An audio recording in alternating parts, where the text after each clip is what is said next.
Bismillahi walibni warohil kudus al-ilahul wahid. Demi nama Bapa, Putra dan Rohul Kudus ketiganya yang esa. Salam sahabat yang dikasih oleh Tuhan, berjumpa kembali dengan saya di channel ini. Terima kasih telah mendukung perkembangan channel ini dengan cara subscribe, memberi like, sehingga video dari channel ini direkomendasikan oleh YouTube untuk menjangkau banyak orang. Dan teman-teman boleh memberikan komentar yang cerdas yang berkaitan dengan video yang saya upload, dan dukung saya dengan cara men-share video dari channel ini di berbagai media teman-teman. Tuhan memberkati kita. Sahabat yang dikasih oleh Tuhan, kali ini kita melihat lagi berulang-ulang bahwa jagoan dari Gerhana Mualaf Ustadz Juma ini tengkurap di hadapan para apologetik Kristen karena merasa paling jago, merasa paling bisa, dan merasa paling paham segala sesuatu, tetapi langsung ditengking, bahkan dibuat malu oleh apologetik Kristen bahwa dia hanya besar suara, tak memahami apapun yang dibahas.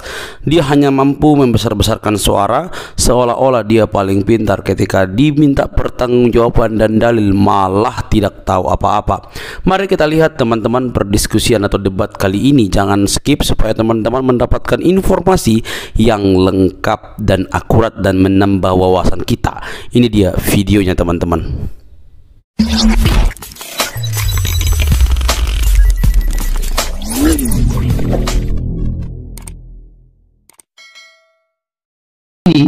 Berimplikasi atau ada konsekuensi logis yang tak terhindarkan dari definisi yang Anda gunakan terkait dengan taat, Bang. Kalau Anda menggunakan definisi yang lain, maka Anda melakukan yang namanya sesat pikir, atau biasa orang-orang yang agak ini mengatakan bahwa ada ekivokasi. Anda menggunakan definisi taat ini berbeda dengan definisi taat kepada itu kesesatan berpikir, Bang. Ini yang harus kemudian menjadi jelas untuk teman-teman muslim juga tahu, ya, bahwa datang dan kemudian bicara tentang Alkitab dalam konteks ketuhanan, ternyata untuk urusan taat kepada Allah Subhanahu wa Ta'ala aja itu masih ada problem. Bicara tentang Nabi Muhammad saja dalam konteks taat masih ada problem di sana. Saya pikir itu aja dulu diselesaikan, gitu loh. Jadi ini silakan. Jadi terima kasih Bro Juma, kamu mengatakan ketaatan di sini ada konteksnya. Tetapi sayang sekali Bro Juma, kalau orang Kristen menyembah Yesus dalam konteksnya, kamu tidak menerima. Menyembah Yesus sebagai Mesias dengan menyembah Allah Bapa sebagai Sang Pencipta, kamu tidak pernah terima. Rupanya terjadi juga di dalam keajaranmu bahwa kamu itu taat kepada Allah, taat kepada Rasul, taat kepada ulil. Sama-sama kata taat, tetapi kalau kata menyembah kepada Yesus digunakan dalam konteksnya, kamu tidak terima. Artinya di sini kamu cerdas untuk dirimu sendiri, tapi kamu tidak pernah cerdas untuk di luar dirimu. Baru tadi kau katakan mendudukkan Yesus sebagai utusan. Persoalan dari Juma adalah di dalam Quran itu Yesus hanya disebut utusan, hanya disebut hakim yang adil dari zaman. Selain itu tidak ada. Itu kalau kita setuju Yesus adalah Isa. Sementara di dalam Alkitab ada banyak pengakuan Yesus yang mengatakan, yang mengakui dirinya sebagai Mesias, mengakui dirinya sebagai anak Allah, mengakui dirinya sebagai anak manusia, mengakui dirinya sebagai jalan kebenaran dan hidup, mengakui dirinya sebagai hakim yang adil dari zaman, mengakui dirinya sebagai garam, sebagai terang, sebagai air hidup. Ini yang tidak ada di dalam Quran. Maka saya katakan, kalau kamu ngotot bahwa Isa di dalam Quranmu adalah Yesus dalam Alkitab, maka saya katakan hanya Yesus yang seuprit yang dikutip di dalam kitabmu. Jadi dari data kitabmu yang seuprit tentang Yesus itu, kamu mau memaksakan bahwa Yesus seperti dalam kitabmu. Ini namanya kegilaan berpikir berdasarkan nafsu yang besar, tapi tidak berbasis data. Jadi berjumlah jadi dewasa dalam diskusi. Dewasa. Jangan suara kencang, bobot ilmunya tidak ada. Itu aja dari saya. Sudah jelas sekali loh. Jadi posisikan Yesus berdasarkan Alkitab. Jangan posisikan Yesus berdasarkan Quran. Karena Yesus tidak ada di dalam Quran. Kalau kau paksa Isa adalah Yesus, maka hanya 2 fasil dari 1000 fasil. Maka kamu tidak bisa mengenal Yesus itu. Begitu saja. Oke, baik. Terima kasih, Bung. Jadi ketika saudara mengatakan tentang ketaatan kepada Rasulullah Muhammad SAW, Al-Quran menerangkan seperti ini. Bismillahirrahmanirrahim. Wa ma Muhammadun illa rasul qad khalat min qablihi rusul. Muhammad itu tidak lain hanyalah seorang rasul. Sesungguhnya telah berlalu sebelum dia beberapa orang rasul.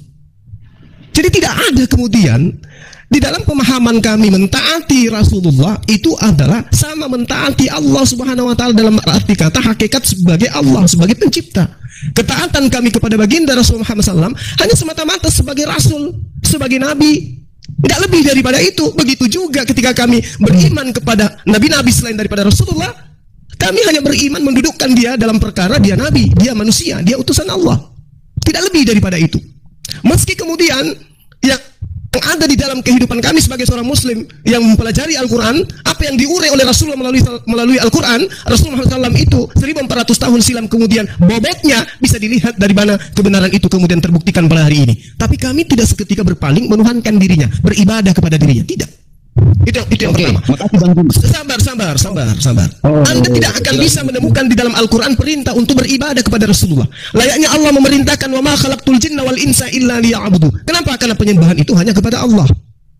Dan penyembahan yang kami dapatkan, teorinya, prakteknya itu diajarkan oleh beliau Rasulullah Muhammad SAW. Nah, kemudian ketika saudara mengatakan bahwasanya taat kepada Allah sama taat kepada Rasulullah, kemudian Anda mengatakan saya tidak memahami, saya hanya bisa keluar-keluar, saya tidak paham ketaatan kalian kepada Yesus. Bohong, saudara-saudara Kristen yang saya kasihi, dengarkan baik-baik. Kalian itu tidak ada satupun yang taat kepada Yesus. Kalian sekarang ini menjadi seorang Kristen itu bukan taat kepada Yesus, taat kepada Paulus untuk menyembah, mengibadah, mendudukkan Yesus sebagai Tuhan yang datang mengosongkan diri mengambil rupa manusia. Itu yang Anda lakukan. Kalau Anda taat kepada Yesus, maka Anda akan berlaku sama seperti murid-muridnya yang asli, mendudukkan dia sebagai Mesias, mendudukkan dia sebagai utusan Tuhan.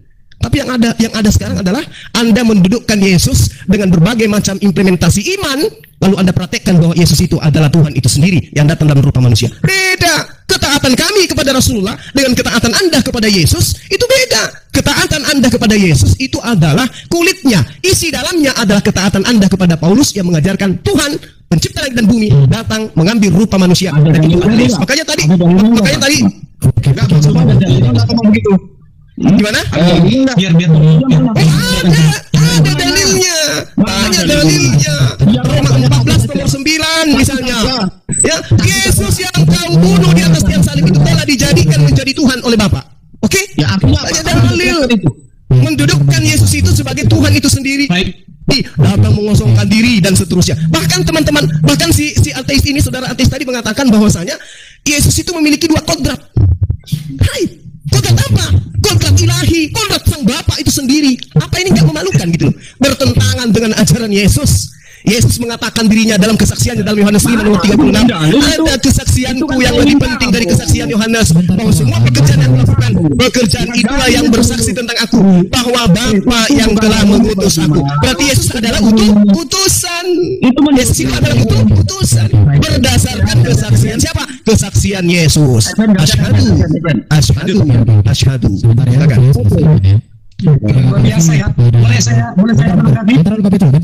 Bentar.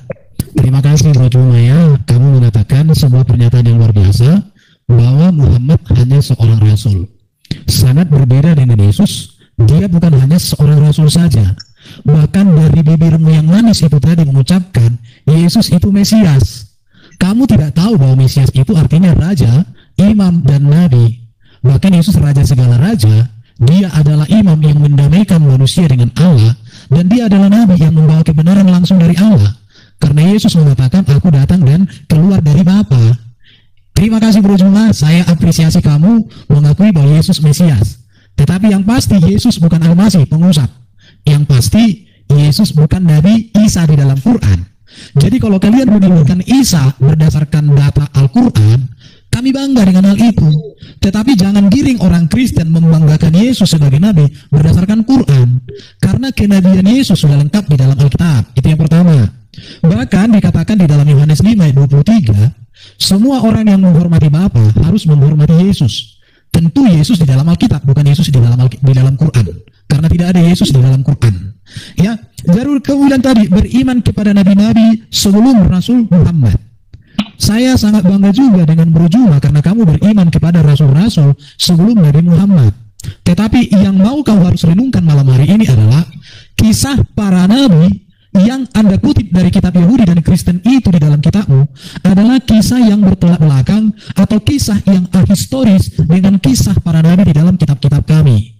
Jadi kamu beriman kepada nabi yang hanya secuil dari kisah yang ada di dalam kitab-kitab terdahulu, kecuali kitabmu itu dari Allah yang baru, dari malaikat yang baru kepada nabi yang baru di dalam kitab yang baru yang tidak ada kaitan dengan kitab terdahulu. Tetapi kamu kotot mengatakan bahwa kitab itu ada kaitan dengan kitab terdahulu, maka sesungguhnya kamu beriman kepada nabi yang hanya mengutip secuil kisah dari begitu banyak kisah. Baru dikatakan tadi di apa? Menuhankan dirinya. Menurut saya Bro Juma harus saya ulang-ulangi kata Tuhan itu etimologinya dari kata Tuhan, bahasa Yunani-nya Kyrios. Saya harap Bro Juma sudah mengerti yang saya maksud di situ. Jadi ketuhanan Yesus, kepenguasaan yang diberikan oleh Allah kepada Yesus, bahwa Yesus berkuasa mengampuni dosa, berkuasa membawa manusia masuk surga, berkuasa mengalahkan iblis, berkuasa mengalahkan kematian. Karena itu maka orang Kristen tidak ikut nabi yang berdosa, yang banyak dosanya. Kita tidak ikut nabi yang mati tidak bangkit masuk di kuburan. Kita tidak ikut nabi yang masih didoakan. Kita tidak ikut nabi yang tidak pasti masuk surga. Tapi Yesus, kita ikut dia. Kita ikut seperti itu. Dan data-data bahwa Yesus naik ke surga untuk menyediakan surga itu tidak ada di Quran.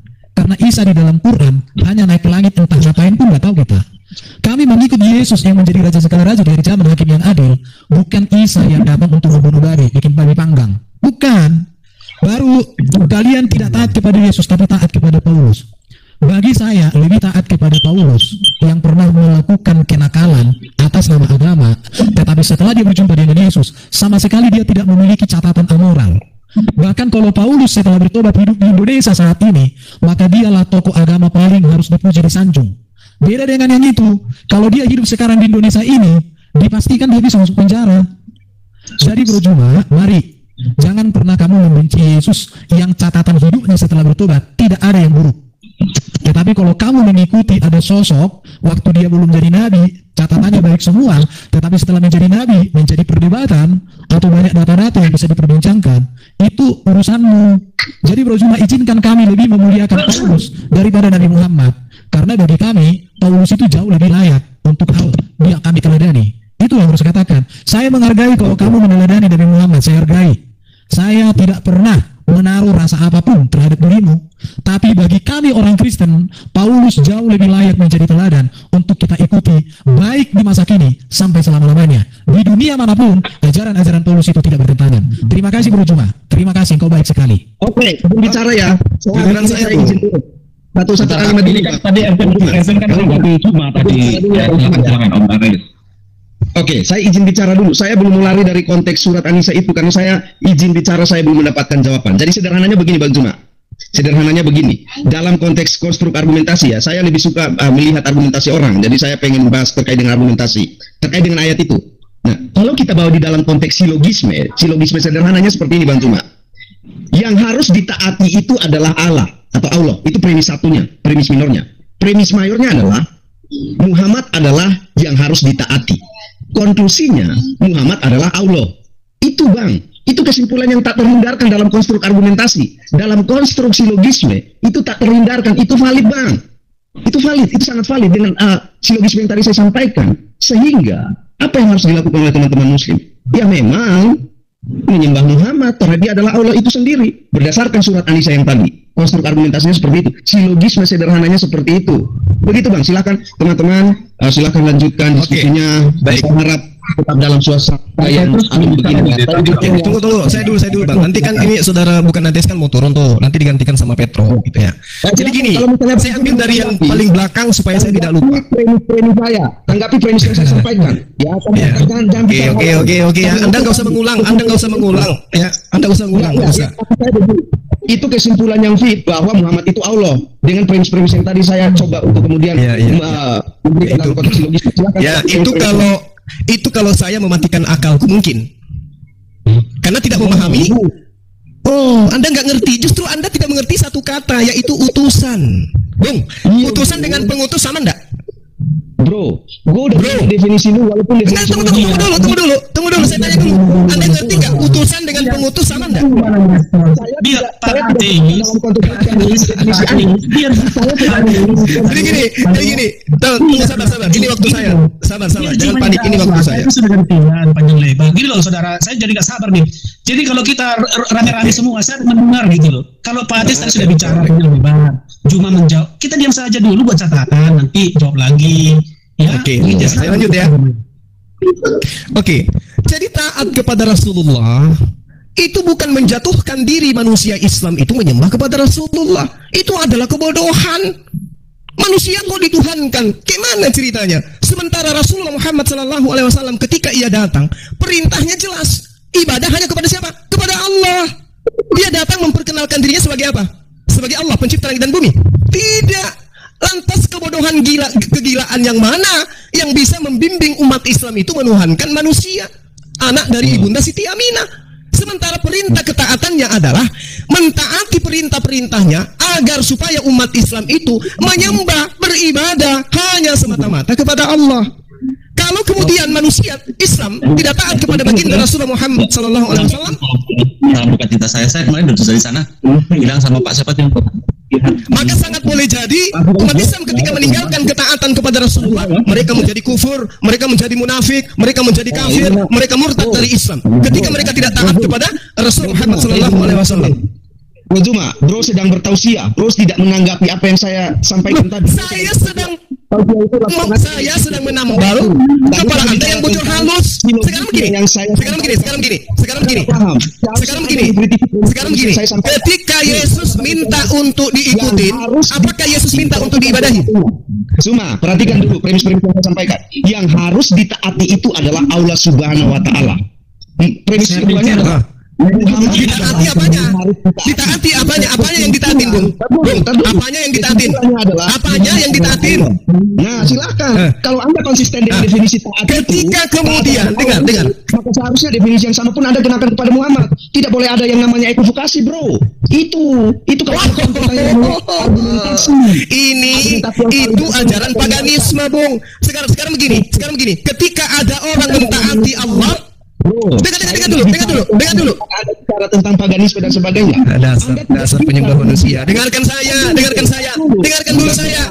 Ketika orang taat kepada manusia, kepada Anda bahwa kesimpulan yang tak terhindarkan bahwa Muhammad itu adalah Allah itu sendiri dari premis-premis yang tadi, itu yang harus Anda tanggapi. Terkait dengan misalnya taatnya itu apa, definisinya apa, ya terserah. Kalau misalnya Anda punya definisi lain terhadap Bung, kami masih waras, Bung. Kami bukan Kristen. Kami masih waras. Dengarkan. Taat kepada Allah salah satunya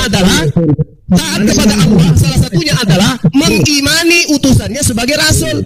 Wa ma Muhammadun illa rasul qad khalat min qablihi rasul. Anda mau menempatkan Muhammad sebagai hanya utusan, Anda mau menempatkan Muhammad sebagai nabi yang saya. Kamu nggak bisa ngajarin saya untuk menjadi pagan sama seperti kamu, nyembah anak Maria. Nggak bisa. Manusia kok dituhankan. Gimana sih? Kalau Anda ingin menyembah manusia Yesus, nggak usah ngajak-ngajak, kamu aja sendiri. Jangan melakukan yang namanya terkait dengan argumentasi. Lucu nggak malu ih. Enggak malu, ingin ngajarin umat Islam menyembah Rasulullah. Dan bahwa Allah Muhammad belum tahu sama. Enggak malu, ingin umat Islam pagan kayak kalian. Enggak malu. Cukuplah kalian yang menyembah manusia, Bung. Jangan kamu ngajari kita nyembah manusia. Halo? Kalau kamu gila, kamu aja sendiri, kamu ngajak-ngajak. Ya ampun. Bicara semua, siapa dengar? Saya cuma membangun sebuah argumentasi. Gak bisa. Rasulullah. Diam dulu dong semuanya. Diam dong. Jangan kau samakan dengan konsep pagan. Diam dulu dong semuanya. Utusan Tuhan kok Tuhan, Pieto. Kapan warasnya kalian? Silakan Pak. Jadi begini loh saudara, orang beragama kok diskusinya kayak adu urat leher gitu loh. Pak Ateis, mungkin Pak Ateis banyak ilmu. Ya, Pak Ateis. Jadi tolong Pak Ateis, Anda sudah di-mute, lihat dari situ. Baik, jadi ada beberapa poin yang saya Pak Petrus, teman-teman berdasarkan surat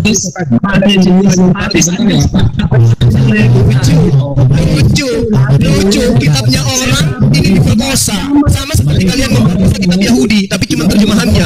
Sekarang kamu mau memperkosa Al-Quran. Kapan sehatnya sih? Lucu. Rasulullah itu manusia, kok disamakan dengan Allah? Makanya tinggalkan agama yang mengajarkan menyembah manusia, Bung. Itu berdasarkan kamu, bro. Maka ketika Anda mentaati kedua orang tuamu itu berarti orang tuamu itu adalah Tuhan. Hah? Nah, dalam konteks ayat itu tidak bicara tentang analogi mentaati orang tua, bro. Mentaati Rasulullah. Bahkan ada ayat yang lebih dahsyat lagi daripada itu. Mau dengar? Kul in kuntum tidak nyambung dengan Kul in kuntum tuhibbunallah fattabi'uni yuhibbukumullah. Itu dalil yang paling dahsyat. Tapi kami waras. Kami bisa Kalau nggak dia Pak, aku turunin deh. Mulut apa mulut kambing? Mulut manusia apa mulut kambing? Ya sudah, kalau udah keok begini jadinya. Dari tadi juga. Kenapa bukan dari Justin tadi ngomong-ngomong? Baru sekarang ngamuk. Pak Petrus mau bicara, silakan Pak. Nah, sama aja. Ini si Petro itu murid saya juga, sama aja. Itu penyakit lama, pasien lama saya. Mau ngomong apa dia? Coba Petro, silakan. Ayo dia dulu, Pak. Terima kasih atas ceramah, diskusi yang disampaikan. Tapi ayo jangan durat leher dong. Gitu. Kalau kita semua bicara, siapa yang dengar? Tujuan kita adalah pemirsa, jadi tidak perlu ngotot dengan ilmu masing-masing. Jadi saya merespon saja beberapa hal. Dalam beberapa hal, saudara Anis itu sudah benar tentang silogisme. Gitu. Nah, dalam komentar saya dengan Ustadz Juma yang cukup retoris ini, Anda membaca teks, tetapi Anda tidak mengerti logika teks yang Anda baca. Anda membaca teks lalu memberi arti pada teks itu di luar nalar yang disampaikan oleh Pak Atis tadi. Salah satu seperti contoh, ya, taatilah Allah dan Rasul, ya. Ketika ini menjadi satu, Allah dan Rasul, ini diandaikan ini adalah satu syarat yang wajib mutlak kamu miliki. Bila sesembahan kita hanya kepada Allah saja, kepada Sang Kholik, maka bila dikatakan Allah dan Rasul menjadi syarat ketaatan kita untuk kita terhindar dari murka Allah, maka memang secara resmi ya Allah dan Rasul itu satu. Tetapi Islam munafik selalu mengatakan bahwa Sri Baginda hanya utusan. Kalau Kristen itu jelas bahwa siapa yang menerima Yesus menerima Bapa, sama menerima anak, menghormati Bapa. Bahwa Kristen itu tidak malu-malu, tidak munafik, tidak bermuka dua, bahwa memang Yesus sebagai firman Allah adalah sama dengan Bapa, satu dengan Bapa. Ya, kenapa saudara Juma munafik? Itu dalam Al-Quran itu dikatakan bahwa ketaatan Muslim itu hanya kepada Allah saja itu tidak valid, harus bersama dengan Allah. Artinya tanpa Allah, tanpa Rasul, ketaatan itu tidak ada gunanya. Kemudian ketika Anda bertanya beribadah kepada manusia, Al-Quran jelas mengatakan bahwa Al-Masih adalah tak enggan menjadi hamba Allah. Barang siapa yang enggan mengibadahinya akan dilaknat. Gitu. Jadi sementara kamu tidak mau mengibadahi Sri Baginda, tetapi kamu menempatkan ketaatanmu kepada Allah dan Sri Baginda, tapi kamu munafik, tidak mau mengakui dia Allah atau Tuhan. Kemudian tentang Paulus, ya, lagi-lagi sepertinya Ustadz Juma ini lebih lihai atau lebih pakar daripada Sri Baginda. Tak ada satu pun ucapan Allah Subhanahu wa Ta'ala yang mengutuki Paulus. Kita tahu benar bagaimana Ibnu Katsir dalam surat Yasin 14 menetapkan dua utusan, dikuatkan dengan ketiga utusan. Ketiga utusan itu adalah Simon, Yohanes, dan Paulus. Bagaimana mungkin selalu mengkambing hitamkan oleh Paulus bahwa menyembah Allah dalam diri Al-Masih manusia itu yang kamu sebut penyembah manusia itu adalah kewajiban bagimu kalau kamu tidak mau dilaknat. An-Nisa 172 udah berkali-kali saya bacakan An-Nisa 172 ya. Maaf, An-Nisa 172.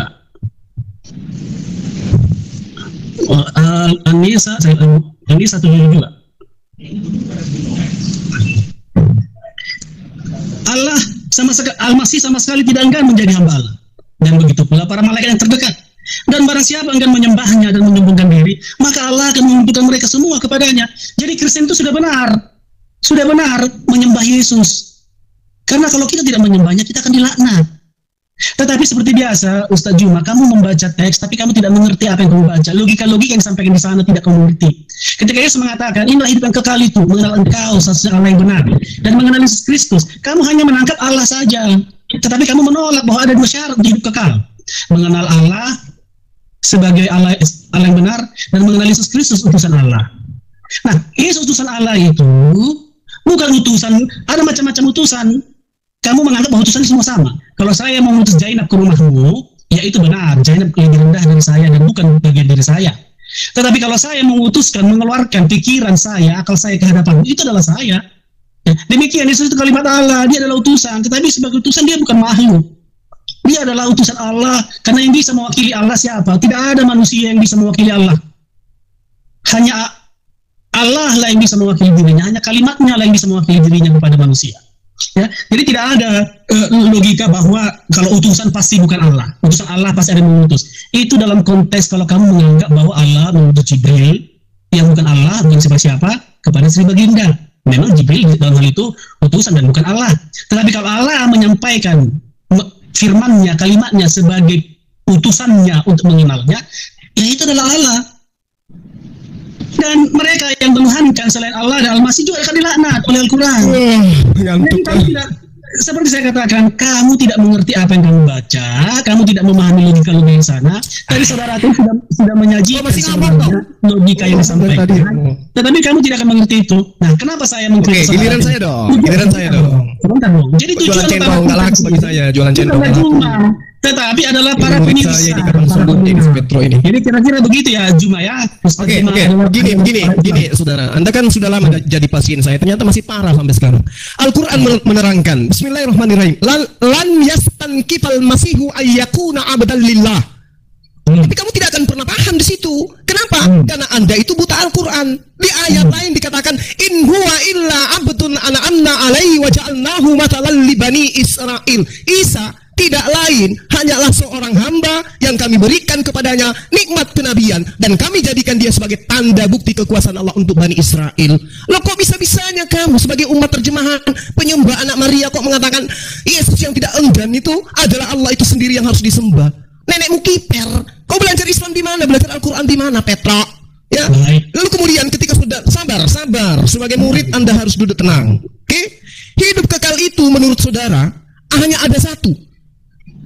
Itu ajaran siapa lagi gitu loh. Kamu pelintir ajaran Yesus. Hidup kekal itu adalah mereka mengenal Engkau satu-satunya Allah yang benar, Tuhan yang benar, satu. Dan ada kata dan, berarti sudah membentuk dua narasi yang berbeda. Ada berapa hukum yang harus dikenal untuk mendapatkan hidup yang kekal? Dua. Yang satu adalah Allah, satu-satunya Tuhan yang benar. Yang satu adalah Yesus, anak Maria, utusan Tuhan yang benar. Itu baru bisa mendapatkan hidup yang kekal. Makanya Yesus mengatakan, mengapa engkau mengatakan aku baik? Hanya satu yang baik, yaitu ketika Anda ingin masuk ke dalam hidup, turutilah segala perintah-perintah Allah. Itu baru hidup kekal. Bung, gimana mau paham Al-Quran? Loh, ucapan Yesus aja kalian gak bisa paham? Lalu kemudian Anda mengatakan Yesus itu sama dengan Bapa. Nah ini parah. Anda menginginkan kami umat Islam itu mendudukkan perkara iman Anda itu sama seperti kalian. Kalian mau umat Islam itu menuhankan manusia bernama Rasulullah Muhammad SAW. Al-Quran membimbing kami sebagai orang yang sehat, sebagai orang yang waras. Laqad kana lakum fi Rasulillahi uswatun hasanah liman kana yarjullaha wal yawmal akhirah wa dzakarallaha katsira. Kalian tidak bisa paham sampai di sana. Kalian cuma B tambah aba, B tambah ibi, babi, ENA, K, enak.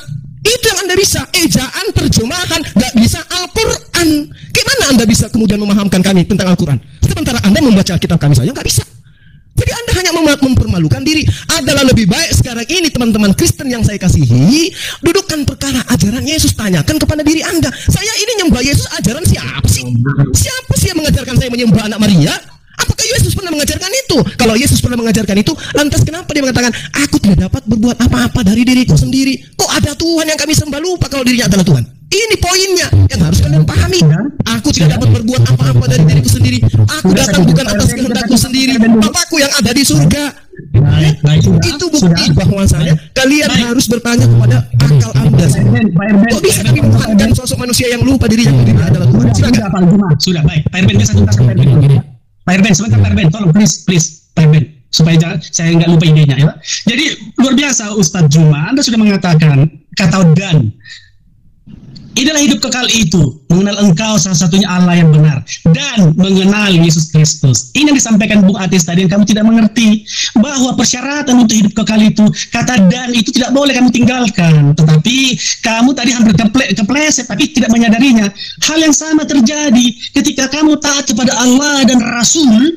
Ini adalah syarat yang harus kamu miliki untuk bisa menerima rahmatullah. Tapi kamu tidak sadar itu, ya? Itu skamat kamu. Jadi logika kamu nggak jalan, hanya suaramu kencang Juma. Suaramu kencang menggelegar, tapi kosong. Ateis tadi sudah bagus sekali bahwa kamu tidak punya logika. Syarat untuk mengenal hidup kekal itu ada dua menurut Yesus. Mengenal Allah satu-satunya yang benar dan mengenal utusannya. Kalau kamu mengenal Allah saja, tidak mengenal utusannya, kamu dilaknat.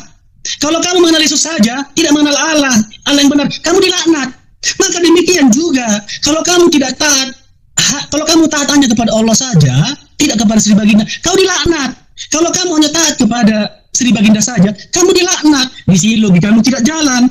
Kemudian jelas sekali bahwa menyembah Al-Masih itu adalah wajib. Barang siapa yang akan menyembahnya, kamu tidak mengerti bahasa Arab. Kamu merendahkan orang terjemahan. Padahal hanya orang pintar yang bisa menerjemahkan Juma. Kau tidak bisa menerjemahkan. Semua terjemahan literatur amburadul. Kau tidak mengerti. Kami itu punya logika yang sehat. Maka apabila kamu tetap tidak mau beribadah kepada Al-Masih An-Nisa 172, siap-siap moncongmu itu nanti dilaknat. Demikian. Oke, Saya Aduh, geli, saya geli, benar geli. saya ada menegaskan ya. Anda mau pilih Muhammad sebagai utusan atau Yesus sebagai utusan. Lalu nilailah kehidupan Muhammad sebagai utusan dengan Yesus sebagai utusan. Yesus utusan yang datang dari surga, firman menjadi manusia. Sedangkan Nabi Muhammad utusan yang dilahirkan oleh seorang ibu yang dalam catatan sejarahnya ada banyak hal-hal yang bisa diperdebatkan. Sementara Yesus, kalau Yesus adalah Isa, sepakat dengan Quran, dengan Alkitab, maka Yesus tidak dikatakan seorang yang suci, yang tidak berdosa, seorang pribadi yang sudah di surga, seorang pribadi yang datang menjadi hakim yang adil di akhir zaman. Sekarang, siapa yang mau kalian ikuti? Nabi Muhammad sudah meninggal dan tidak ada catatan sejarah sudah bangkit. Sedangkan Yesus, dia mati, bangkit, mulia naik ke surga. Bahkan kalau kita mau mengikuti Quran, kita coba ikuti ya. Dikatakan Isa itu terangkat hidup-hidup dan dia masih datang di akhir zaman menjadi hakim yang adil. Teman-teman muslim dimanapun Anda berada, Anda mau dasarkan iman Anda kepada Yesus yang hidup di surga atau kepada Nabi Muhammad yang sudah meninggal? Kepada Yesus yang menjadi hakim yang adil di akhir zaman atau kepada Nabi Muhammad yang di akhir zaman saya tidak tahu seperti apa? Kepada Yesus yang tidak berdosa dan berkuasa mengampuni dosa, ataukah kepada Muhammad di dalam Quran disuruh untuk mengampuni dosanya terhadap dosa yang sudah dilakukan dan yang akan dilakukan? Silakan Anda berpikir. Bagi saya, makan daging babi lebih bagus daripada diajarkan orang boleh mengambil babu. Terima kasih Bro Juma. Oke, izin menanggapi juga ya teman-teman ya. Saya boleh ya. tampung semua, silakan. Saya izin bicara. Saya senang gitu ya melihat Bang Zuma ini datang dan terus sekali lagi selalu menggugat tentang keilahian Yesus. Cuman bagi saya adalah Bang Zuma kurang melakukan penelitian yang mendalam terkait dengan siapa itu Yesus dalam konteks Alkitab. Itu dulu yang pertama. Yang kedua, Zuma tidak bisa menjawab itu terkait dengan kesimpulan yang tak terhindarkan yang saya bangun dari silogisme. Oke, kita lewatkan itu. Saya tidak mendapatkan jawaban. Nah, saya ingin masuk kepada ketika Bang Zuma membawa Yesus dan kemudian mengatakan bahwa Yesus hanya utusan. Oke, saya mencoba untuk mengikuti alur berpikir dan juga kesimpulan yang sering Anda ambil bahwa Yesus itu hanya utusan. Nah, Yesus yang adalah utusan yang Bang Zuma maksudkan itu dalam konteks Injil Markus ada ajaran yang sangat penting. Ya, dari Matius, bukan dalam Markus ya, maaf ya. Dalam Injil Matius tertulis tentang ajaran Yesus yang sangat fundamental terkait ketika dia berkhotbah di bukit. Itu Anda bisa lihat di dalam Matius pasal 5 sampai pasal 7. Nah, terkait dengan hal ini, maka ketika Bang Zuma menjadikan Yesus hanya sebagai utusan, seharusnya Bang Zuma meninggalkan iman Bang Zuma. Bang Zuma meninggalkan Tuhannya Bang Zuma. Atau kasarnya bisa jadi Bang Zuma mengubur Tuhan Bang Zuma sendiri. Ya, itu. Karena begini Bang Zuma, saya kasih contoh sederhana aja dan saya harap mungkin Bang Zuma harus bisa menanggapi ini. Dalam konteks teologi dan juga ajaran Yesus, Yesus pernah mengajarkan tentang doa Bapa kami. Yesus mengatakan bahwa hendaklah kamu berdoa demikian. Bapa kami yang di sorga, dikuduskanlah namamu, dan seterusnya. Pertanyaan saya sederhana. Apakah di dalam konteks Al-Quran Isa yang kemudian Bang Zuma sama-samakan dengan Yesus mengajarkan kepada Bang Zuma dan juga teman-teman muslim untuk menyebut Allah Subhanahu wa Ta'ala sebagai Bapa dalam berdoa, ketika berdoa.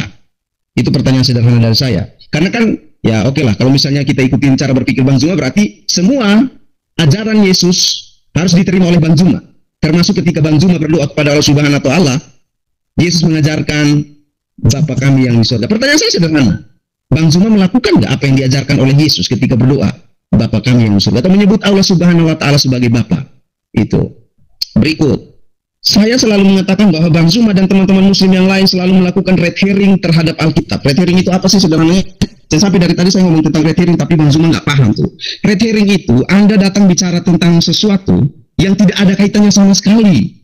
Ayat-ayat yang Bang Zuma sampaikan itu ayat-ayat yang bicara tentang Yesus dalam natur dia sebagai manusia. Oke, ini natur ya, bicara tentang kodrat Yesus atau natur Yesus. Ayat-ayat yang bicara tentang Yesus sebagai manusia atau utusan itu tidak, sekali lagi tidak ada orang Kristen yang menolak itu, bro. Tapi Anda menggunakan ayat-ayat itu untuk menggugat tentang keilahian Yesus. Itu salah sasaran. Ya, kalau misalnya Anda menggugat tentang keilahian Yesus, ayat-ayat yang bicara tentang keilahian Yesus, brother. Saya pikir Anda harus agak inilah ya. Maksudnya cara berpikirnya pun harus berubah gitu. Jadi nanti tidak tetap stuck dengan ayat-ayat yang misalnya ngomong tentang Yesus adalah utusan, Anda jadikan itu sebagai senjata untuk kemudian mengklaim bahwa Yesus ini ya sudah hanya manusia.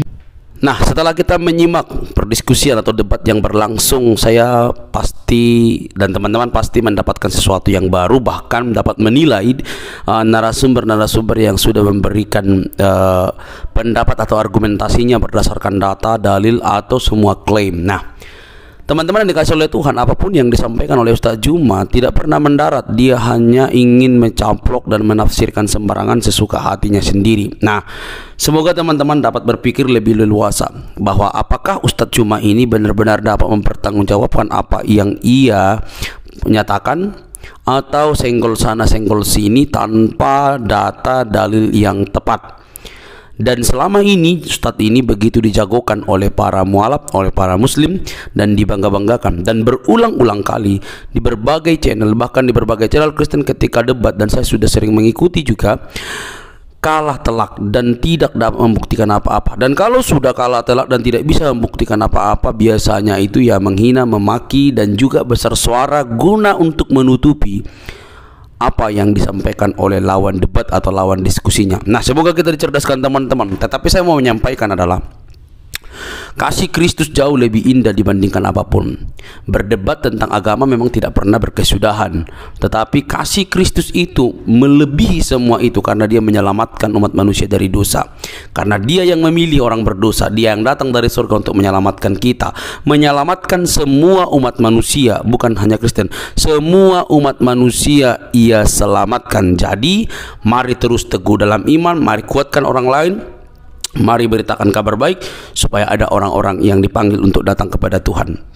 Sampai di sini video saya teman-teman. Jangan lupa untuk mendukung saya dengan cara subscribe, like, komen, dan share. Sampai ketemu di video selanjutnya. Bye bye.